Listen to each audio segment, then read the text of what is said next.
St. John of the Cross once said that the first movement of genuine spirituality is gratitude.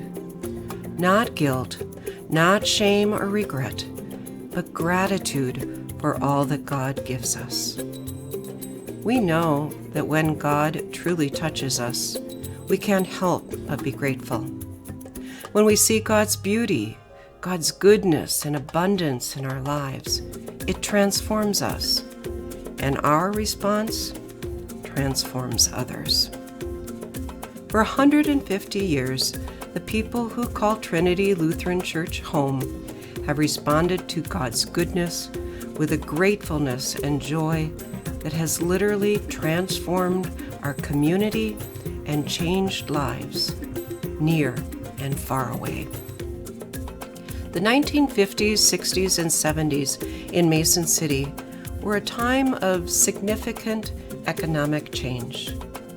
Some of the bedrock industries on which North Iowa was built, the brick and cement plants, the meatpacking and heavy labor employers, began to close or move away, leaving many community members to struggle for basic needs like food, rent, and medical care. Trinity, in those years, was served by a visionary pastor named Laverne Hansen, who, along with a growing staff and congregation, helped create a number of crucial social service agencies in Mason City to help feed and clothe, shelter, and spiritually support a changing community.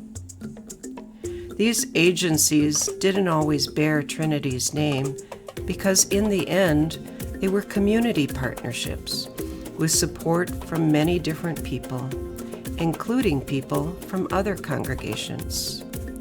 But Pastor Hansen often helped Trinity to be a coordinating force, utilizing the resources and relationships within the congregation to create community services that are still in operation decades later. Pastor Hansen is also remembered for a recurring sermon called Come Before Winter. Come Before Winter was a message about the urgency of life and the importance of not waiting to respond to God's call in one's life.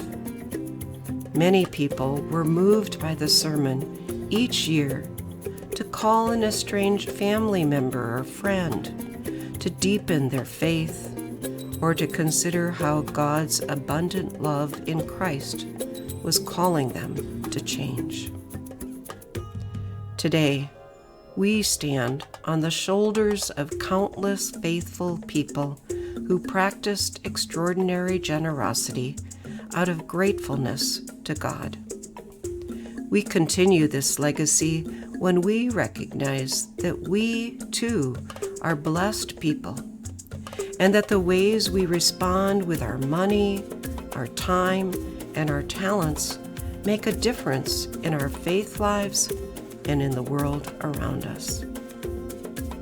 At Trinity, we practice extraordinary generosity through the support of local, synodical, and church-wide ministries.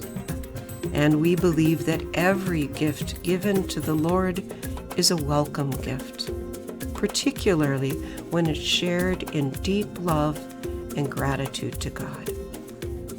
We encourage one another to give proportionally off the top of our blessings, and we set an example of tithing with our congregation's budget, sharing more than 10% of our total offerings with ministries beyond our own walls.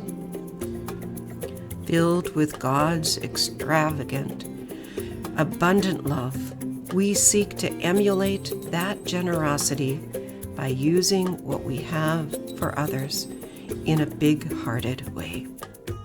It's our legacy and our joy.